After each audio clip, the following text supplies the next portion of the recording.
এখন আমরা এই লাইনটা দেখব, এবং এই লাইনটাতে আপনাকে যে রাইটিং লেখার ক্ষেত্রে, ইংরেজি রাইটিং লেখার ক্ষেত্রে আপনাকে কি করতে হবে, সাবজেক্ট প্লাস ভার্ব। এই যে নিউজ পেপারের মতো করে যে আপনি ইংরেজি রাইটিং শিখবেন, এই একটা স্ট্রাকচারই আপনার দরকার। এত স্ট্রাকচারের দরকারটাই তো, এত স্ট্রাকচার শিখে তো আপনি বছরের পর বছর পার করে দিবেন, তারপরেও আপনি দেখবেন আপনি শিখতে পারবেন, এটা গ্যারান্টি। কিন্তু একটা স্ট্রাকচার রাখবেন যে সাবজেক্টের পরে ভার্ব বসবে। এখন এটাকে সেন্টেন্সের শুরুতে বসবে না শেষে বসবে, এটা ফ্যাক্ট না। ফ্যাক্ট হচ্ছে এটা সেন্টেন্সের শুরুতেও বসতে পারে, শেষেও বসতে পারে। এখানে আমাদের একটা জিনিস লক্ষ্য রাখবেন যে সাবজেক্টের পরে ভার্ব বসবে এইভাবে। আর তারপরে আমরা এই যে তিনটা মানে আমাদের যে Guardian, Al Jazeera, BBC news কিভাবে করেছে এগুলো আমরা দেখবো। কিন্তু তার আগে আমরা আমাদের মতন করে একটু লেখার চেষ্টা করি, যে আমরা আমাদের মতন করে কি করব। বাংলাদেশ আজ উন্নয়নের এক নতুন অধ্যায়ে প্রবেশ করেছে। এইখান থেকে কি করতে হবে, সাবজেক্ট আর ভার্ব। ভার্ব হচ্ছে প্রবেশ করেছে এইখান থেকে এই পর্যন্ত, এটা হচ্ছে সাবজেক্ট, এটা হচ্ছে ভার্ব। এখন আমি এই সাবজেক্ট আর ভার্বকে দিয়ে একটা রাইটিং করবো কি, যে আপনি যদি শুরুতেই সাবজেক্টটা লিখে ফেলেন বাংলাদেশ, বাংলাদেশের ইংলিশ কি, বাংলাদেশ,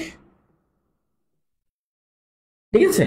এখন ঘটনা হচ্ছে ভার্ব কোনটা, দেখেন আপনি যেহেতু সাবজেক্ট লিখে ফেলেছেন এই কারণে আপনাকে ভার্বটা লিখতে হবে। আপনি যদি শুরুতেই সাবজেক্ট না লিখতেন তাহলে ভার্ব লিখতে হবে না।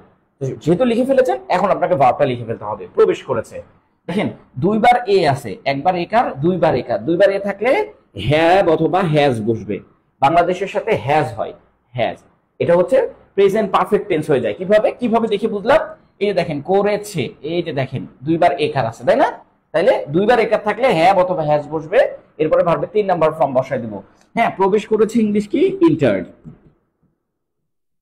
Entered, Bangladesh has entered. তার মানে আমাদের কি হয়ে গেল, সাবজেক্ট হয়ে গেল, ভার্ব হয়ে গেল। মনে রাখবেন সাবজেক্ট আর ভার্ব পাশাপাশি বসবে। আর অন্য কি কি পাশাপাশি বসবে, কেমন করে পাশাপাশি বসবে, এরকম কোনো রুলস নাই, এরকম কোনো স্ট্রাকচার নাই। এটা একটা স্ট্রাকচার, এটা দিয়ে আপনাকে শিখতে হবে।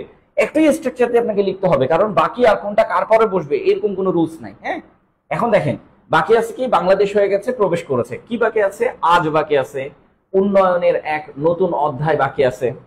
এখন আপনি কোনটা লিখবেন, এখন ধরেন আপনি চিন্তা করছেন শুরুতেই যেহেতু আজ কথাটা লিখে আছে, তাহলে এখানে টুডে দিয়ে দিয়ে দেন, এখানে টুডে দিয়ে দেন। টুডে না দিয়ে আপনি নাও দিতে পারেন, নাও, নাও লিখতে পারেন। মানে এই আজ মানে কিন্তু এখন, ঠিক আছে। উন্নয়নের এক নতুন অধ্যায়, কি বাকি আছে, উন্নয়নের এক নতুন অধ্যায়। দেখেন এর সাথে র আছে, র বিভক্তি আছে, তার মানে উন্নয়নের সাথে একের সম্পর্ক, আর একের সাথে নতুনের সম্পর্ক, আর নতুনের সাথে অধ্যায়ের সম্পর্ক।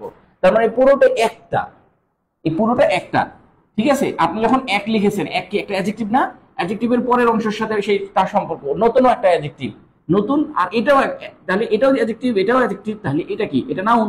তাহলে দুইটা অ্যাডজেক্টিভ এর সাথে সম্পর্ক, এক নতুন অধ্যায় আর এটা আরেকটা উন্নয়নের, তার এই পুরোটার সাথে পুরোটা সম্পর্ক আর কি। কিছুর জন্য র বিভক্তি থাকলেই আপনি দেখবেন পরেরটার সাথে সম্পর্ক। এখন ঘটনা হচ্ছে র বিভক্তি যার সাথে আছে এটা কিন্তু পরে লিখতে হয়, এটা পরে লিখতে হয়। আর যার সাথে র বিভক্তি নাই, এক নতুন অধ্যায়, এটা আগে লিখতে হয়। এখন আপনি বলতে পারেন যে এখন তো আবার আগে পিছিয়ে আসছে, এই শুধু একটা জায়গায় আপনাকে ফলো আপ করতে হবে, যে যার সাথে র আছে সেটা পরে, যার সাথে র নেই সেটা আগে। তাহলে এক ইংলিশ কি, এক ইংলিশ হচ্ছে আ, নতুন ইংলিশ কি, নিউ, তারপরে অধ্যায় ইংলিশ কি, চ্যাপ্টার। আপনি ইরাও দিতে পারেন, চ্যাপ্টার, চ্যাপ্টার। তারপরে কি দেখেন আর কি বাকি আছে, এখন দেখেন উন্নয়নের, তাহলে এখানে র আছে, র এর জন্য একটা অফ দিয়ে দিলেন। আর উন্নয়ন ইংলিশ কি, ডেভেলপমেন্ট। উন্নয়ন ইংলিশ কি, ডেভেলপমেন্ট। ওকে, এটা হচ্ছে আমার উন্নয়ন ইংলিশ। দেখেন দেখেন হয়ে গেল না, হয়ে গেল, কত সুন্দর। আপনাকে শুধু সাবজেক্ট আর ভার্বই পাশাপাশি বসাতে হলো, বাকিগুলো পাশাপাশি বসাতে হয়নি। ধরেন কেন বসাতে হয়নি, ধরেন আপনি চিন্তা করছেন আর নিউ চ্যাপ্টার, এইটাকে এইটা দিয়ে শুরু করবো, নিউ চ্যাপ্টার অফ ডেভেলপমেন্ট, এইটা দিয়ে সেন্টেন্স শুরু করবো, করেন, কোনো সমস্যা না। New chapter development, Bangladesh has entered, এটাও দিতে পারেন। অথবা আপনি এই টুডেটাকে, টুডেটা এখানে না দিয়ে আপনি সেন্টেন্সের শুরুতে দিতে পারেন, শেষে দিতে পারেন। কিন্তু মাথায় রাখতে হবে যে সাবজেক্ট আর এই ভার পাশাপাশি রাখতে হবে। বাকি আর কোনটা পাশাপাশি না রাখলেও চলবে, কিন্তু সাবজেক্ট আর ভার পাশাপাশি রাখতে হবে। এখন ঘটনা হচ্ছে এইটা আমাদের নিউজ পেপার গুলো কিভাবে লিখে, দেখেন নিউজ পেপার জাস্ট হচ্ছে শব্দ চেঞ্জ করবে। আমাদের এইটা আসছিল প্রত্যেকটা নিউজ পেপারে, যেমন দ্য গার্ডিয়ান, আল জাজিরা, বিবিসিতে আসছিল। এটা হয়েছিল তখন যখন হচ্ছে গণ অভ্যুত্থান হয়েছিল, জুলাই গণ অভ্যুত্থান, তখন এই নিউজগুলো ছাপিয়েছিল। এবং প্রত্যেকটা নিউজ পেপার কিভাবে ছাপিয়েছে আমরা নিউ ইয়র্ক টাইম থেকে একটু আলাদা করে রেখেছি, বাকি গার্ডিয়ান, আল জাজিরা, বিবিসি কে সামনে নিয়ে এসেছি। নিউ ইয়র্ক টাইমে প্রকাশ হয়েছে আমাদের এটা। হ্যাঁ, তো দেখেন এখন বাংলাদেশ হ্যাজ ইন্টার্ড, দেখেন আমরা কি লিখেছিলাম, বাংলাদেশ হ্যাজ এন্টার্ড এই পর্যন্ত আমাদের মতনই লিখেছে।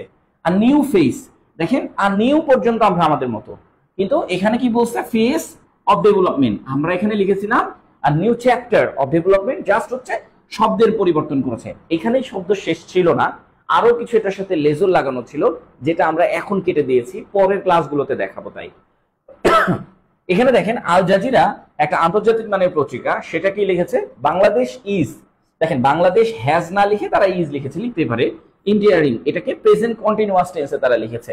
আর নিউ চ্যাপ্টার আমাদের মতনই, একদম সেম টু সেম আমাদের মতনই অফ ডেভেলপমেন্ট, এর সাথেও আরেকটা লেজর লাগায় রাখছিল, কিন্তু আমরা বাদ দিয়েছি কিসের জন্য, কারণ একসাথে যখন লেজর লাগায় রাখবে তার পরের অংশটা কিভাবে লিখতে হয় ওইটার জন্য আমাদের আলাদা সিস্টেমে যেতে হয়, এই জন্য আলাদা সিস্টেমে যেতে হবে, যেহেতু আপনি পত্রিকার মতন করে লিখবেন আর কি।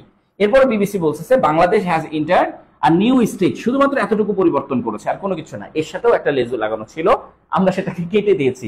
এখন লেজর বলতে কি ফিক্সড এক্সপ্রেশন থাকে অথবা সেন্টেন্স ইনহ্যান্সার, সেন্টেন্স ইনহ্যান্সার এটা একটাতেও ছিল না, কিন্তু এরপর একটা ফিক্সড এক্সপ্রেশন থাকে। তো ফিক্সড এক্সপ্রেশনের ক্লাসে যে ওটা তো আপনি শিখতেই পারবেন যে এর সাথে আমি কি ফিক্সড এক্সপ্রেশন দিতে পারি, যেমন ধরেন উপরেরটার সাথে একটা ফিক্সড এক্সপ্রেশন ছিল যে মুভিং মুভিং